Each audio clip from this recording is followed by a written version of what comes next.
Ang ating Gilas Pilipinas ay nandun na sa Hangzhou, China.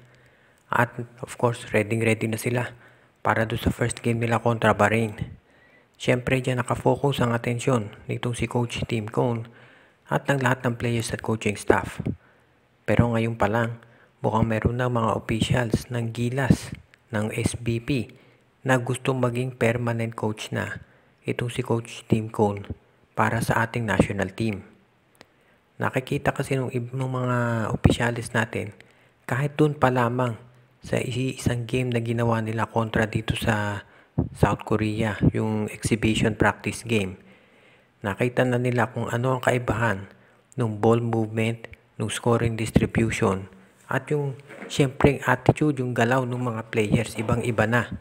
At yan ay isang game pa lamang at halos wala pang practice yung mga bagong salta dito sa Gilas. Imagine nyo na lang kung gaano raw kahusay itong Gilas natin kapag marami na silang practices at nahasa na talaga dito sa sistema na gustong pairalin ni Coach Tim Cone. So, ibig sabihin yan, mukhang itong mga opisyalis natin sa SBP at sa Gilas ay parang natuto na at gusto nila na magkaroon na ng tinatawag na long-term coach para dito sa ating national team. At nakikita nila na ang best solution nga dyan ay si Tim Cone. Kung sakaling hindi raw talaga pwede itong si Tab Balvin, mukhang si Tim Cone ay talagang ayos na ayos. Dahil unang-una, kabisado niya siyempre yung laro ng mga PBA players. Kabisado na rin niya of course yung laro ni Justin Brownlee. At nakita naman natin na yung mga players ay tinatanggap yung role na binibigay sa kanila nitong si Coach Tim Cone. At yung triangle offense, mukhang bagay na bagay dito sa international game.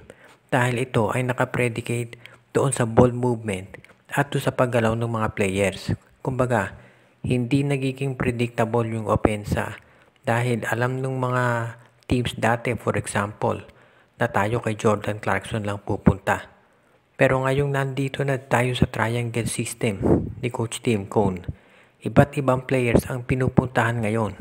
Kumbaga, hindi lang puro si Justin Brownlee, hindi lang puro sa kay Fajardo o hindi lang puro dito sa mga wingmen.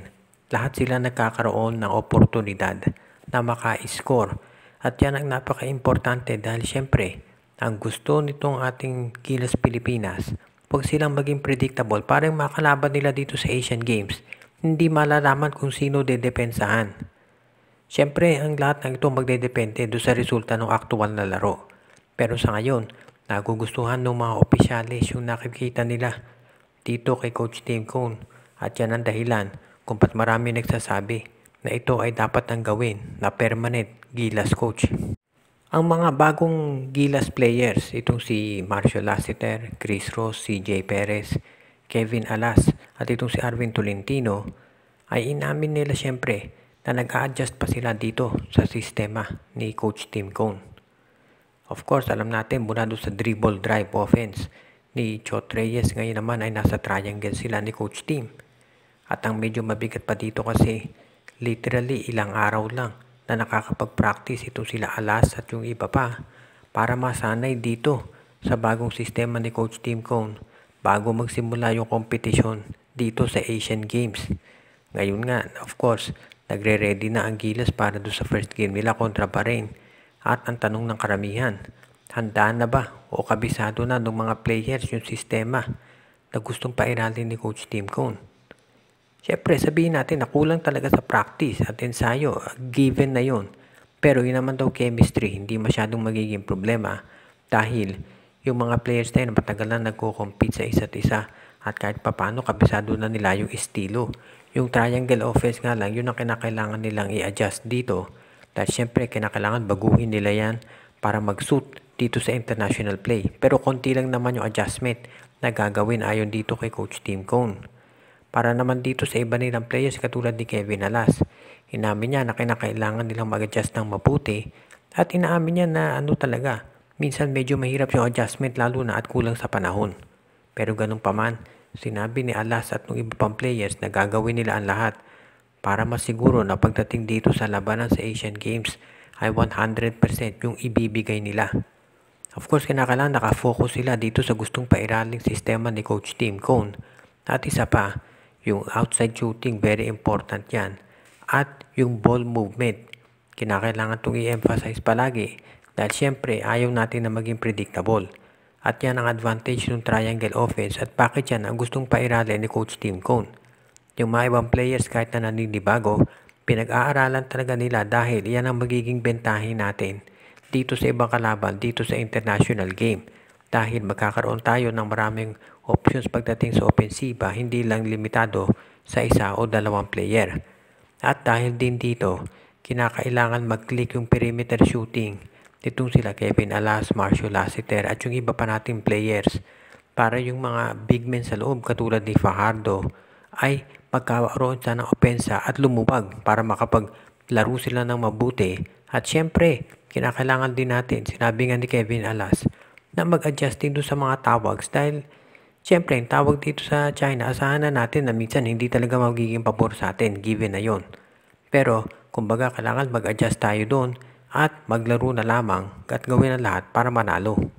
Yung back ni injury nitong si Kai Sotto mukhang hindi pa talaga gumagaling. Dahil sa ngayon, inanunsyo nung kanyang koponan sa Japan B-League na hindi siya makapaglalaro ng ilang games dahil nga dito. In fact, sinabi nitong kanyang koponan na wala daw timetable kung kailan makababalik itong si Kai Sotto. Kung inyong matatandaan, itong back injury ni Kai ay nasustain niya doon sa NBA Summer League. At yan ang dahilan kung bakit limitadong minuto lang ang nilaro niya doon sa huling game nila at hindi siya masyadong nakapag-contribute. Ngayon dito doon sa ating preparasyon sa Gilas, alam natin, matagal hindi nag-practice itong si Kai at nag-request nga na bigyan siya ng panahon magpahinga dahil nagre-recover pa doon sa kanyang back injury. Nakapaglaro naman siya dito sa ating FIBA World Cup campaign. Pero yun nga lang, hindi siya 100%. At ngayon kahit nakabalik na siya dito sa Japan B-League, mukhang lumala pa raw yung injury niya dahil walang timetable na binigay at ibig sabihin yan, indefinite na hindi makapaglalaro itong si Kai Sotto dahil doon sa kanyang injury. So, syempre, papacheck up muna yan at magpo-provide tayo ng latest update kapag ito ay dumating na. Ang importante dito kay Kai syempre sa ngayon ay magpahinga para makarecover siya doon sa kanyang injury. At kapag siya ay magaling na, of course, babalik na yan sa action sa Japan B-League at pati na rin dito sa ating Gilas Pilipinas.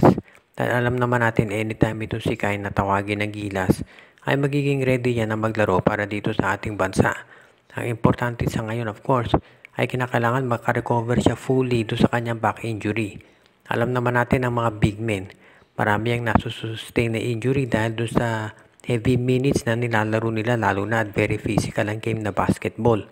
So, ang importante dito kay Kai ngayon ay magpahinga muna at mag-rehab.